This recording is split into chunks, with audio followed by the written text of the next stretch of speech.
Hi, Daniela. I'm so excited to have you on the Moody Monday podcast. Thank you for having me. I'm very pleased. Hi. So, for people that don't know who you are the owner of a Thai restaurant called Khao Soi in Berlin. That's mostly right now a pop-up restaurant. Is that right? Mm-hmm. Correct. For 5 years now, actually. For 5 years, yeah. This is actually my first question that I was going to ask you is like, when did you start Khao Soi, and and how did it all come about? Well, it actually started during the pandemic. Yeah, I think the whole idea was basically born when I wasn't able to travel to Thailand, which made me cook more Thai at home. And I used to cook Khao Soi a lot because I was missing it. And so friends encouraged me at some point to do a pop-up. So back then I was still in fine arts. I was working at the studio. I was working on paintings. I had my design studio, which I ran with a friend for many years before. And yeah, with the pandemic, many things changed. And I think I saw it as an opportunity to try something new. So basically, the very beginning was super innocent. I didn't know I would be changing into that field. And yeah, I didn't know I would catch fire being in the kitchen and working with food. Not literally. Not literally, although you always have to be careful. And what is Khao Soi for also people that don't know? Khao Soi is a northern Thai signature dish, and the biggest difference from other curries is that it's served with fresh egg noodles. It's close to a yellow curry, and it comes with different toppings. And yeah, like the special thing is that you would have the noodles inside the curry, but also crispy fried on top. So it also looks very interesting. And I thought it was such a original dish, so fascinating. And yeah. Can I ask, where did you eat it the first time? I was Can actually you remember? late. That was very late. Like, I've been traveling to Thailand a long time. And the first time I ate it in Chiang Mai, and it was a recommendation of a friend. And even some of my friends in Bangkok didn't know the dish pretty well. Really? Yeah, it was not so, I don't know, or at least in my bubble, it wasn't that popular or not that known. And I think it's a dish, like the first time you try it, you're like, oh yeah, this is great. This is kind of satisfying. But I think when you have it the second or third time, it really grows on you, and then you can get like easily addicted to it. What was your very first event or pop-up? Like, what did you do when you were like, I guess, cooking for your friends and people were like, you should do this? Your cat just walked in. Yeah. Entering Bobby. She can also share the story. Yeah, she knows it. Definitely. Yeah, I think in life sometimes you just need a right opportunity or so. And back then we were also sometimes hosting parties at a place called Akaoda, which is a club venue, and they had or still have a professional kitchen, and we were hosting parties there. And then in the end of the night, I would pass that kitchen, and I think that's where something hit me. Like, I don't know, I was fascinated by the space, and I knew that it was possible to do a pop-up there, and I just asked and went for it. So I didn't know at all what would happen. And a year later, I took over the kitchen and the kitchen management and got deeper into the topic. Nice. And you said that you had you were painting before this, and you had a studio and everything. And I know, because we're friends, I know that you are actually used to be also a graphic designer, and you used to also do that. And you also are the designer of all the flyers and the merch for Khao Soi. So my question is, like, when it comes to people who are sort of doing a lot of it themselves in terms of their business, and they need to be everything from accountants and video editors and, some sort of influencers and social media strategy, and which parts of that process has maybe surprised you that you really enjoy versus what did you think you might enjoy but you really don't? You mean in terms of the design factor, or? In terms of everything, like in terms of like running a business and doing all of it in the business, basically. I mean, if you do everything by yourself, you have control over it. And I mean, as a pop-up, you're still in collaborations, and that's where you also give up control, or someone you would also work under terms and conditions of somebody else. So in general, I would say it's really important to maintain your own control and to be in charge. And I think I considered myself just to be lucky that I had that, or that I have that art and design background, because it's obviously more easy if you can design it yourself and make it the way you want it to be without like spending a lot of money. The first time that it was surprisingly easy for me when I started the cooking, it was as if everything was falling into place, like working with people, doing something which is some sort of tribute to something maybe more necessary than just producing art or so. I felt also a relief that I didn't have to be commercially successful as a designer and as an artist. I mean, that's a whole different topic, but it definitely plays into that. I think I was looking for something else, and I'm just very thankful that everything coexists in my work. And what's your least favorite thing when it comes to running a small business? I mean, the least favorite is obviously always accounting, but it's also necessary, and I'm also doing that.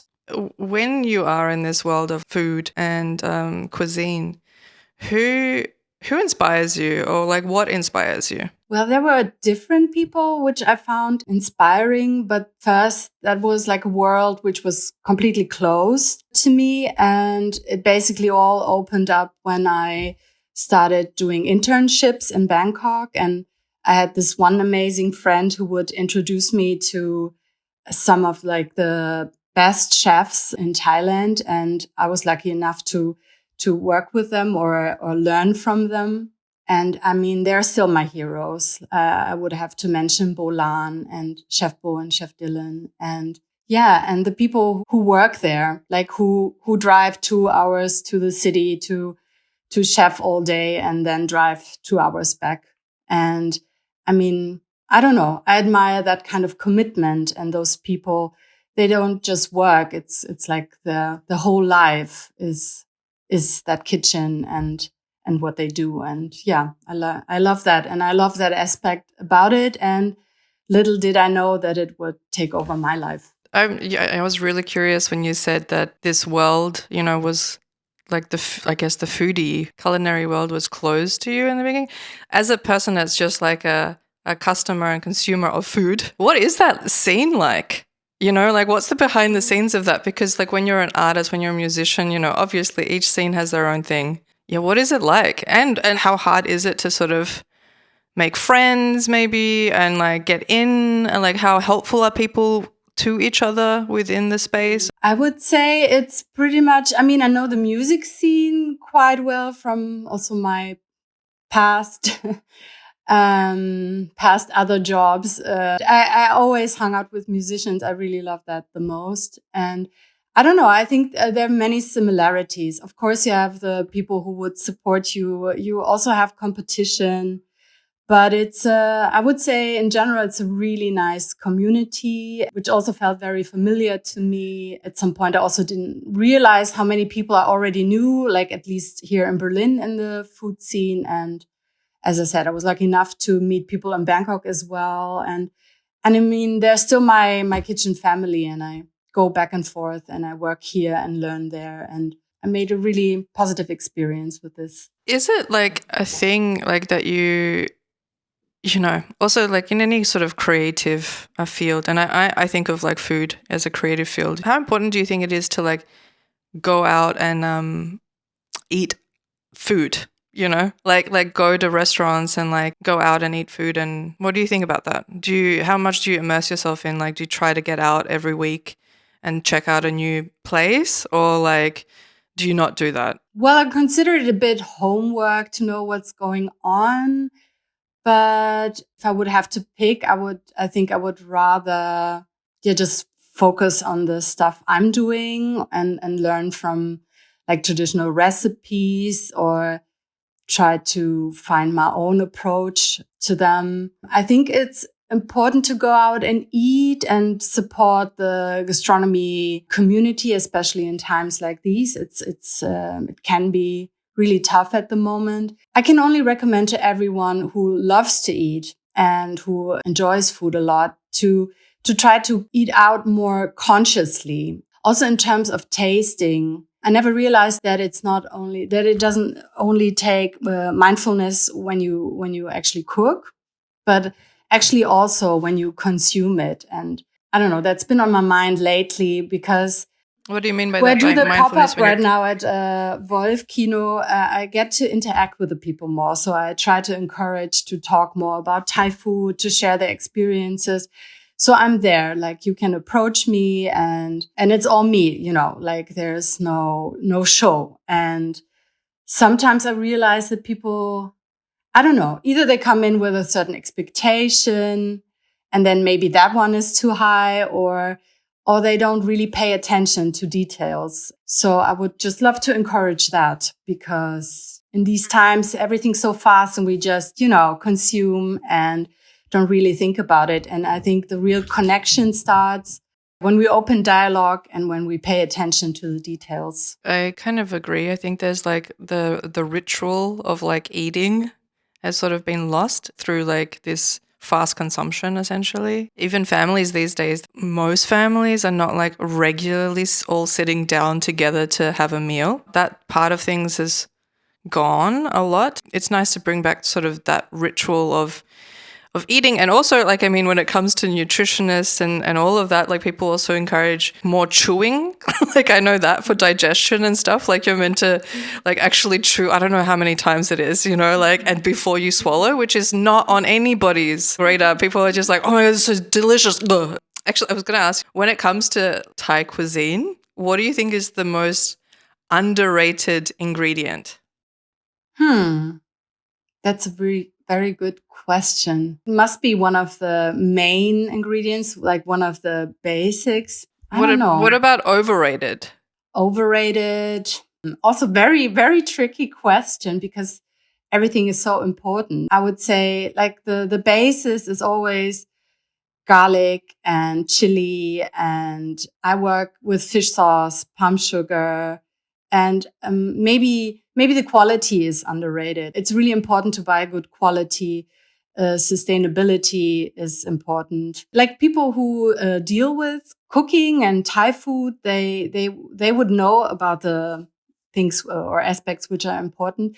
But other people they don't even know what's in it. I think there is also like a educational purpose in what I'm doing. I mean, I'm learning and I'm sharing what I'm learning. And I think there are many misconceptions also. I'm always surprised in general with sugar. That sugar is a sort of a crucial ingredient that goes in so many dishes. Like, which is that? What kind of sugar is that you said? Did you say palm sugar or what was it that you said? Yeah, palm sugar, it comes from a palm tree and it's considered one of the best sugars you can actually consume. So, but obviously there are also differences. For example, in Thailand, you could get organic quality. Here it's a bit difficult. Like there's still some things missing. I would really love to import this kind of stuff, but maybe in the future. But it's natural sugar, and you should just stay away from all the refined sugars. And then obviously also you need balance. And how do you create balance when you're making a meal? Let's say I'm a follower of what's her name? Glucose again? goddess. Glucose goddess, sorry. Recently, I was like, gluten goddess. It's like so not what it is. I mean, she's teaching to eat the things in the right order. And it makes a lot of sense to start off with greens and then have protein. And then you can have your sugars and carbs in the end. So that's what balance is. If you have vinegars in your meal or like citrus fruit that creates balance. Good fats, like bad fats, need good fats, and so on. For the last 5 years that you've been running Khao Soi, what were some of your biggest challenges that you faced as a small business owner? Well, definitely, I have the feeling every year the economy unfolds a little differently. So there, every year is a little different from the previous. So you cannot really forecast. I felt I always have to be flexible, and it's best if sales is not just service, but maybe also, a product or also catering. When one is less, then you still have stability. So that was definitely a big challenge. But then sometimes also, if you wouldn't work with people who are your employees, that can be a really big challenge. And I think I often underestimated it because you need, like, it's such a tough job, and it's such a big task that you really need people who support you no matter what. It's really important to be a functioning unit. And I was just like so naive that I thought this thing wouldn't matter as much as other main aspects of the whole thing. Yeah, like the food, right? Like how tasty it is, like the quality of the ingredients and stuff. The front of house is like also pulls quite a lot of definitely. weight. Yeah. I mean, I was also lucky, and it often worked out fine, but it's not a given. That's all I'm saying. Yeah. Are you searching for a more like permanent space right now? Yes, exactly. Yeah. Probably found something, but it's still a secret. How long have you been looking? Pretty long time now. I think it's definitely more than a year now, and and this is my most determined attempt. So, like with the financing and everything. Also, you mentioned that you have products and catering and stuff. There's on the poster behind you, if people are watching the video of this, you can see your chili jam that you make. By the way, I like put your chili jam in, I would say like 80% of my cooking, like even not related to any sort of like Asian meal. I'm just like, bit of chili, bit of flavor. I love it so much. Oh, thank you so much. It's very kind. Yeah, it goes on to everything. That's our new claim. It's really good with everything, and it's true. So it's not only for Asian food, but also for everything, also for Western foods. Yeah, I'm also still experimenting to see what it fits with, and it's just incredible. It's a really good product. It really is. Are you thinking of making any other products? Yes, there are many ideas actually. So I'm basically just waiting to have my steady kitchen and some space, and then there's no more stopping. So, okay, take us through your day or your week, when you have a pop-up coming up, for example. Like how much prep time do you need, to come up, even just with the menu, because I know you have some rotating things on the menu besides the Khao Soi dish, like from, buying your ingredients.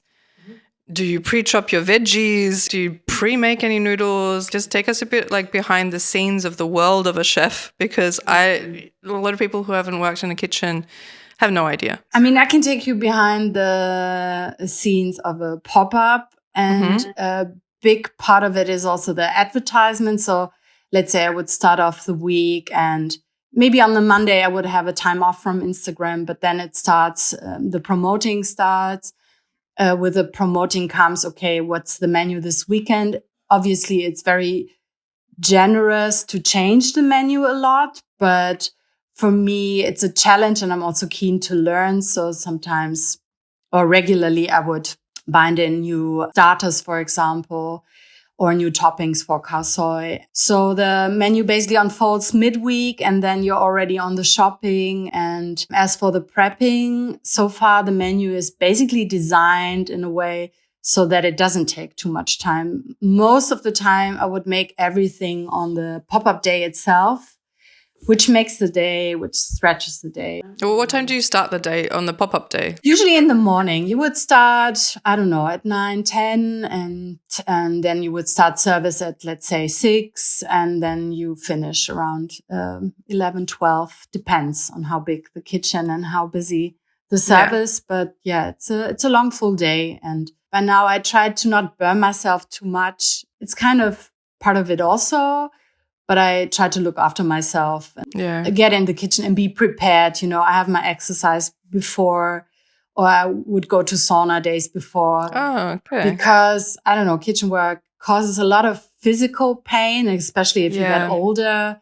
And you really have to be pumped and ready. A lot of time on your feet as well. Yeah. I don't even find that so hard. It's more to focus that long. And also, if you happen to do service as well, it's actually insane. Like it's actually too much at once. But yeah, I guess in the future, I will have more help with that. And when do you do the ingredients shopping? During the week. Some things I order and get them delivered, but also I really love to go shopping and see. Yeah. And where do you go shopping? Like, do you have a favorite spot for? I definitely have two favorite Asian markets. The one would be Hao Kai on Karl-Marx-Straße. That's number 15. And Kaiping is amazing. It's such a great shop, and I get a lot of stuff from her. And then there's also this Thai couple on Bodinstraße, and they have a lot of like fresh ingredients. I can really recommend, like Thai herbs and vegetables and such. Okay, this is one of the more controversial questions out there. What do you have to say to anyone who thinks that it's maybe like cultural appropriation to start businesses that are based on cuisine that's not where the owner of like an Italian restaurant or a Thai restaurant is from? Well, I'm always prepared for that question, but I have to say that I also find it very narrow-minded. It really depends on how you do it. I mean, if you mock some culture or some other nation, I mean, that's something different. Of course, it takes respect. And I mean, I'm humbled in front of a nation, and it's like such a big challenge. And I mean, I went there, I put myself out there, and I have to say, I didn't come across these kind of prejudice also in Thailand, like in an international cuisine scene or bubble. It's very different. It's like almost completely normal, and you're just a chef. And I worked in kitchens where I was sometimes the only Westerner, and I felt pretty much included. I don't know. I think food is a universal thing, and it's the actual thing which connects us all. And I would find it really terrible if we would make these kind of distinctions or divide people just into countries. Although I do feel that you have to respect the culture, and the Thai culture also is inspiring to me and had like a really big impact also in religious aspects or like everything. If people would have said that to me in terms of Thailand, I would also say they would need to check how they see Thailand. I mean, it's a really proud nation, which was never a colony or anything. So I think sometimes people are also not educated well, or they don't know better, that they would assume I'm taking something away from them. At best, I'm representing something or being some kind of ambassador. Or I mean, I really hope I do promote Thailand, and my Thai friends so far are proud of me. So I'll take it. It's legit. Yeah, I think the ambassador part is a really like a good way to say it. Maybe. Having such a passion and love for something and sharing that with others with a point of respect, like you said. Yeah. Also, what I think is crucial, in anything people do, like in anything that you do, like do it with respect for where it's come from. And at this point in time, like humans have been around for how long, like so everything is like getting, it came from somewhere originally. I mean, we're still evolving, we're still growing, we're still not Star Trek, but maybe we're getting there to understand us as one planet. Yeah. What are some of your best tips and tricks for dealing with difficult customers? Well, every voice matters. If someone's unhappy, that really gets to me. So I don't know. I think sometimes you have to maybe overlook it during service because you just don't have the time for it. But I would always think it's good to source the problem and find out. Do you come from that train of thought where like the customer is always right? I don't think the customer is always right, but I think in service is very important. And I just hate that when I go to a restaurant and I don't know, I feel overlooked or someone's not being friendly or super cool. I don't know. That doesn't work for me. I have a fun game to play. Okay. It's basically a game where we're gonna you're gonna rate some of these things from least important to most important. Okay, there's 8 things. The first thing you need to rate from least important to most important is branding. So I give it a number. I say like it's Give a it 7 or what? a 1 to 8. So if it's the most important, then it's a 1. If it's the least important, it's an 8. I would give it a 6. I would say it's important because it conveys a message, it conveys information. And I mean, it's actually funny that I say that because I also work with mistakes and contradictions, that sometimes something isn't like really readable or visible. But that's also my ironic way to play with like a commercial, like a really corporate brand style, which we have. Okay, so but I would still rate it very important. Yeah. What about quality of ingredients? Well, that's definitely an 8. An 8. Because if the quality is not good, the taste, the flavor is not good. Then freshness.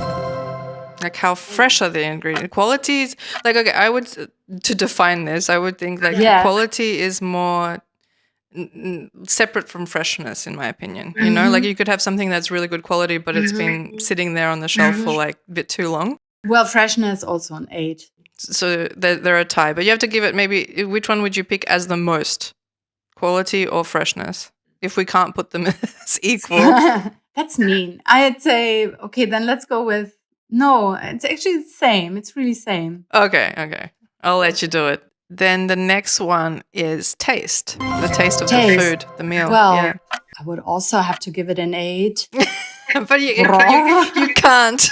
Okay, we've got quality. I mean, this is how this little game has been designed, you know? Like it's like it's been designed to be difficult. So we've got quality of ingredients and freshness as like the most important at 8. Yeah. And then we've got branding at 6, and then taste. Well, it's also an 8. It's like it's everything. Okay. Then atmosphere. Okay, let's say the atmosphere can be a little less and you still enjoy your meal. So let's give that a 6 as well. I mean, I would argue if I have to pick. That it's like one of the least important parts in a way. Like, yeah. I mean, I'm just thinking about all these like really nothing, like there's no atmosphere. It's just like you know, like it's street food, you know, like, or it's just a hole in a wall, but it's like the best sandwiches that you've ever eaten, you know what I mean? Yeah, true. So like, I mean, I guess like atmosphere comes along with a certain type of cuisine as well, you know? Maybe also define atmosphere, because what you're describing, if it's like a, I don't know, weird or noisy surrounding, maybe that's still like a great atmosphere. For somebody else, it would be just a nightmare. Location. Yeah, I mean, if people can't reach you, if you're somewhere, I don't know, in the woods. Yeah, so location does matter.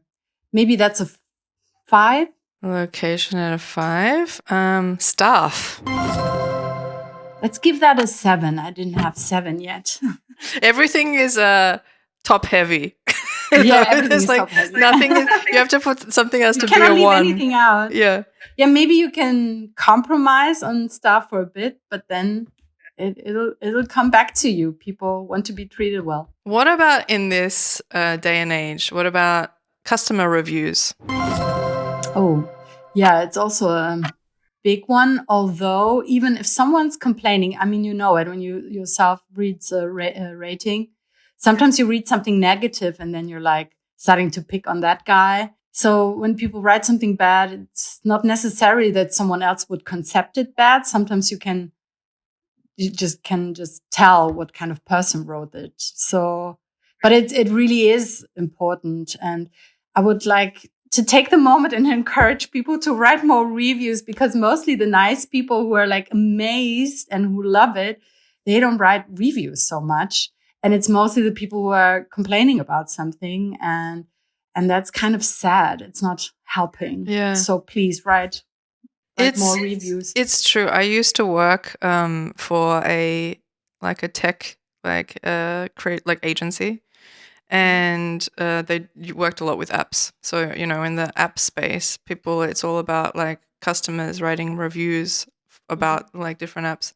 And you're exactly right with what you just said. Like the majority of people who leave reviews are the ones that are super like unhappy, like so unhappy that they felt like they needed to say something. And the people who are super happy, so it's like, but this people who really enjoyed something, they're just like not saying anything. Yeah, they're just like, oh, hey, this was a great evening. Ciao. Yeah. See you next time. Please don't forget to leave a review. Okay, so where did reviews go? Where are we going to put them on the scale? Let's give them a 5. With location? With location. Okay. They're I don't know, maybe a location isn't right on 5, but we're moving on. What did you watch the show The Bear? Of course. And what do you think of it as a chef? How realistic is it? What's your review? I think it picks the stress pretty well. I have to admit, I just watched the first season and I was really amazed by the first season. I think I never watched a show like that. I think it was never that close to reality, or I don't know, at least from what I've seen so far. And yeah, I really loved it. I think I started studying kitchen life and cooking. And I think a big part of it was also TV shows. And I think I started studying it before I consciously knew that I was doing it, like in the past, I would be watching, I don't know, shows where they would explain Italian recipes or making pasta or so. And I would be like so intrigued by everything. And I always thought, yeah, kitchen life is like super interesting. And yeah, well, I guess my mom was a big influence from when I was little and she was a chef. So I would be hanging out at the kitchen, or she would even have smaller tasks for me. And I was just 5. But yeah, I think, I was always like a pull towards it. But I just realized very, very late, like consciously, that it could also be something to do professionally. Do you think that I'm just thinking of I actually forgot the name of the character, of the bear, the guy that's the restaurant. Do you think that it's like a stereotype though? Like a little bit where this chef character is such a fanatical, like an obsessive person who's, but also like a very, like he seems a little bit like emotionless, but like very stressed, but emotionless. And I think that is like a lot of people's like conception of what like chefs are like, that they're like dictators in the kitchen and that they're like just fanatics, Well, I guess you have to be a little bit, or a little OCD also helps. Yeah. You have to be very structured, and everything has such an immediance. Like everything is so urgent during service that there's sometimes really not a second for anything.